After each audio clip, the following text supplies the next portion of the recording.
그리고 이제 미래의 이제 사상은 크게 이렇게 이제 뭐 몇 가지로 요약을 할 수 있을 것 같아요. 공리주의, 자기결정권, 이게 주로 자유론에서 얘기하는 겁니다. 그리고 자유사회주의는 서병훈 선생이 붙인 이름이에요. 자유주의의 어떤 그 기본 원리 플러스 사회주의 요소를 섞으려고 했다. 그리고 대의민주주의, 여성의 해방, 뭐 이런 식으로 요약을 할 수 있을 것 같습니다. 그리고 공리주의는 철학에서 대단히 중요합니다. 윤리학에서도 중요해요. 그래서 벤담의 공리주의를 우리가 최대 다수의 최대 행복이라고 해서 양적 공리주의라고 그러면은 이거는 그거로는 안 되겠다. 이런 그걸 지질적 공리주의로 발전을 시키게 됩니다. 쉽게 얘기하면 이런 거예요. 대중가요가 있지 않습니까? 우리 뭐 조용필도 있고 뭐 나훈아도 있고 이 대중가요 사람들이 많이 좋아하잖아요. 그리고 또 베토벤의 음악도 클래식이 있지 않습니까? 그러면 이제 우리가 이렇게 생각하는 거예요. 대부분 대중가요도 좋아하고 그렇게 좋아하지만은 이 둘에는 음악의 차이는 있는 것 같다는 얘기를 하잖아요. 그 차이를 인정하지 않습니까?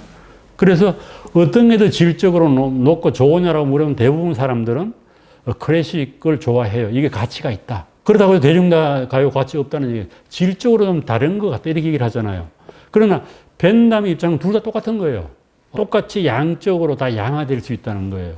그걸 측정하는 뭐 기구가 여러 있습니다만, 지속성 뭐 해서 여러 가지가 있습니다만은, 베토벤의 음악하고 대중음악을 질적인 차이를 인정하지 않고 똑같은 척도로 잴 수가 있다. 이게 벤담이에요. 이게 양적 공리주의입니다. 그런데 그거 좀 이상하지 않냐. 뭔가 차이가 있을 것 같다. 우리가 맨날 뭐 고수 치고 노는 사람하고 지적인 활동을 하는 사람하고 똑같은 삶을 산다고 볼 수는 없지 않냐. 이렇게 얘기할 수 있잖아요.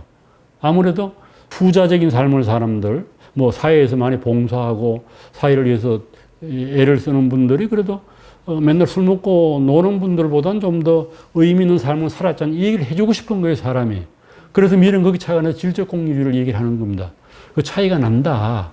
그러니까 돼지가 뭐 행복한지 불행한지 모르겠습니다만, 우리가 보면 맨날 밥 먹고 누워있고 꿀꿀이니까 행복하다고 모른다. 행복한 돼지보다 불행한 소크라테스가 낫다. 이런 얘기를 한 거예요. 그 미래 공리주의에 나오는 얘기입니다. 그 얘기는. 그래서 그런 거 어떻게 아냐, 그거를. 그랬더니 미래는 그렇게 얘기해요. 둘 다 경험해 본 사람이면 안다. 둘이 차이가 난다는 것을 안다. 그리고 전문가들이 알 수가 있다. 이렇게 얘기를 하는 거예요. 그래서 이런 좀 사람의 차이가 난다. 이걸 인정을 한 거죠. 그래서 민주주의에 대한 좀 불신이 나온 거죠. 모든 사람이 평등하지 않은 것 같다. 그래서 보통 선거권을 인정을 하되 좀 많이 배운 사람들한테 2표를 주자, 3표를 주자, 이게 말이 안 되는 거죠. 지적으로 좀 능력이 있는 사람한테는 좀 표를 좀 많이 주어야 되지 않냐 해서 민주주의에 대한 조금 공포 이런 게 있었던 거예요. 아니 뭐 진하게는 다 한 표 하면 어떡하냐. 그래서 이제 미래 질적 공리주의입니다. 그래서 도덕적으로 옳은 행동은 행복을 정진하고 불행을 감소시키는 영향을 가진다. 이게 이제 기준입니다. 달리 얘기하면은 인간의 행복을 정진시키는 것이 선이고 행복을 감소시키는 것이 악이라는 거예요. 그 다음에 행복이 뭐냐 그러면 인간에게 쾌락을 주는 거다. 우리 이때 쾌감이라고 그러면 너무 우리가 신체적인 걸 생각하는데 그런 건 아니고 정신적인 것이 다 포함되는 겁니다. 그래서 행복과 만족은 구분되지만은 이 행복이라고 하는 게 중요한 이제 가치 있는 걸로 인정을 하고 행복은 인간의 쾌락하고 연관이 있다. 이게 공리주의 기본적인 논리입니다. 유틸리티죠. 유틸리티. 그걸 뭐 우리는 공리로도 번역을 하고 효용으로도 번역을 하고 뭐 행복으로도 번역을 하고 복지로도 번역을 합니다만 여하튼 그거는 근본적으로는 인간의 기본적인 감정적인 것, 고통을 느낀다. 이건 나쁜 거예요. 행복감을 느낀다. 쾌감을 느끼는 좋은 거고 그것이 공리주의 기본 원리입니다. 예를 들어 최대 다수의 최대 행복이라고 그러면은 상당히 문제가 있을 수 있죠. 예를 들면은 A라고 하는 정책하고 B라고 하는 정책이 있는 어떤 정책이 좋아? 그러면은 공리주의는 뭐라고 얘기해요? 많은 사람에게 더 많은 유틸리티를 주는 정책이 좋은 거라고 얘기를 하는 거예요. 그럼 여기서 이제 문제가 되는 것이 다수 사람한테 좋은 것이 때때로는 개인의 권리를 침해할 수가 있는 거죠. 예를 들면 이런 겁니다. 한 사람한테 사과가 10개가 있고 다른 9사람은 사과를 하나도 안 가지고 있어요. 그러면 우리가 기본적으로 재산권을 강조하는 자유주의자들, 고전적 자유주의자들은 로커 같은 사람들은 10개를 가지고 있는 사람이 이면은 그 사람의 사가 10개의 재산권을 인정해야 된다는 거예요. 그건 당연한 거예요. 내 거니까. 그러나 공유주의자 보는 건 무슨 소리야. 그거를 어떻게 나누어 줄까? 그 사람이 10개를 가지는 게 좋으냐 아니면은 그거를 나머지 9사람한테 하나씩 나누어 줘가지고 10개를 한 사람이 먹을 때 공리보다 10개를 10사람이 먹을 때 공리가 높으면은 당연히 10개를 나누어 줘야 되는 거예요. 그러면 또 개인의 자유를 침해하는 게 되잖아요. 이런 논리가 나오잖아요. 우리가 공리주의 원리에 따르면은. 그래서 공리주의는 나눠주자주의가 될 수도 있다는 거죠. 그러나 이제 문제는 이런 게 있는 거예요. 그럼 이렇게 묻는 거야. 그거 좋은데, 나눠주는 거 좋은데, 그럼 다 나눠주면 누가 사과를 따고 누가 사과 가수원을 관리를 해. 그러면 나눠줄 게 아무것도 없어. 이런 또 반론이 나오면, 그러면은, 적정선을 찾아오면 된다. 그 사람의 생산 의욕도 떨어뜨리지 않고 효용을 최대한으로 할 수 있는 방법을 찾으면 되지 않냐. 이 선이 되는 거예요. 고전적 자유주의는 무조건 재산권을 옹호하자는데 공유주의는 그게 아니에요. 완전히 재산권을 보호하지 않으면 재산을 모으기 위해 사람들이 노력을 안 하면 나눌 가질 게 없지 않냐. 그래, 그것도 안 된다. 그러니까 어느 순간까지는 열심히 일하도록 만들어주고 어느 순간 넘어서는 좀 나누어 가져가지고 전체 공리를 높여야 되지 않냐. 이런 생각을 하는 겁니다. 그래서 공유주의는 때때로는 뭐가 돼요? 자유주의가 됐다가는 때때로는 뭐가 될 수 있어요? 사회주의가 될 수 있는 거예요. 공유주의자는. 기준이 다르기 때문에. 그래서 자연권 같은 거는 믿지 않습니다. 그런 건 어디가 있냐, 이게요, 자연권이. 공유주의는 그렇게 믿는 경험론자들이죠. 그럼에도 불구하고 이제 이 자유시장 경제를 공유주의를 옹호하는 거는 자유 경쟁이 없다고 하면은 사회가 발전할 수가 없고 사회가 나누어 가질 수 있는 재화가 생산이 안 된다는 겁니다. 이 딜레마죠, 사실. 그래서 우리나라에서 뭐 많이 인기가 있었던 존 롤스라든지 그 다음에 마이클 샌델 같은 경우도 자본주의 자체의 소유권을 부정하지는 않습니다. 왜 그런가 하면은 그냥 뭐 다 공유하자 그러면은 그게 되겠어요. 생산이 낮아져 공산주의식이 돼버리잖아요. 그래서 어느 선에서 시장으로 가고 그 넘는 거는 좀 우리가 나누어 갖자. 그게 뭐 보건이라든지 의료라든지 교육이라든지 국방이라든지 이런 거는 시장 논리를 좀 하지 말자. 이런 식입니다. 그래서 그런 식의 사고에 어떻게 보면 씨앗이 이 미래 공리주의 속에 들어있는 겁니다. 정치 경제학 서론에 들어있고. 그래서 미래는 이 공리주의의 원리를 통해서 끝까지 자유론이라는 것도 옹호를 해요. 아담 스미스라든지 존 로크식으로 자유를 옹호하는 게 아니라 공리주의적으로 자유주의가 옹호될 수 있다는 겁니다. 그래서 끝까지 공리주의를 포기하지 않습니다. 그러다 보니까 밀보다는 덜 일관적이 되어버릴 수밖에 없는 거예요. 인간의 행복이라든지 자유가 원천적으로 좋은 가치인 것처럼 이 얘기를 하거든요. 밀도 어떤 영역에서는. 그러면 그게 뭐야 그러면은 밀은 그렇게 얘기하는 거지. 자유를 그렇게 인정하는 것이 궁극적으로 길게 보면은 인류의 공리에 좋은가 이렇게 얘기를 해요. 그러나 좀 자세히 보게 되면 그냥 자유는 무조건 좋다고 얘기한 것처럼 보이기도 하거든요. 이 자유론에 보게 되면은. 그래서 밀은 벤담하고 비교해서 좀 덜 일관적인 공주의자다 이렇게 얘기를 합니다. 그래서 비판을 해요, 밀을. 그래서 밀이 많이 비판을 받는 이유가 거기에 있습니다. 그래서 밀은 이제 교육도 국가의 개입도 인정을 합니다. 높은 차원의 기회를 누릴 수 있도록 의무교육도 좀 해야 된다. 자유방임주의 공리주의에 좀 시동을, 브레이크를 걸고 국가가 개개인의 자유로운 발전을 좀 하는 방향으로 나가야 된다. 계몽이라고 하는 그런 거예요. 계몽은. 계몽을 당하는 사람이 있으면은 그 사람의 좀 지적 능력을 키워주기 위해서는 강제로라도 계몽을 시켜야 된다는 거예요. 박정희 대통령 같은 건 대단히 계몽주의적입니다. 국민교육 현장 만들어가지고 인간을 좀 이렇게 높은 의식을 가지도록 발전시켜야 되는 거 아니겠습니까? 뭐 그런 얘기예요. 그래서 계몽주의는 어느 정도 국가의 역할을 인정할 수밖에 없어요. 국민들이 저렇게 무지한데 교육을 시켜서 좀 제대로 만들어야 되지 않아? 일종의 국민들을 수준을 높이려고 하는 이런 의지를 가진 게 계몽군주예요. 그래서 저는 이제 박정희 대통령 볼 때 계몽주의적인 실용주의자입니다. 박정희 대통령. 사상의 자유, 출판의 자유에도 국가가 좀 개입을 해야 된다. 이거 두 개를 또 해칠 경우도 있지 않습니까? 사상의 자유를 해치면은 그건 국가가 제어를 해야 하는 이런 이제 생각을 하는 겁니다. 그러니까 이 공주의는 요 경계가 불분명해요. 왔다 갔다 하는 거죠. 만족한 대지보다는 불만족한 소크라테스가 되는 게 낫다. 그리고 인간의 행복을 정진한 방향에 비례해 옳은 것이며 인간 행복을 반대를 산출하는 경향에 따라 그런 것이다. 옳고 그름이 윤리적 기준이 되는 거죠. 행복은 쾌락을 의미하며 고통의 부재이다. 불행은 고통이며 쾌락의 결핍이다. 이 공주에 나오는 그대로 지금 인용한 겁니다.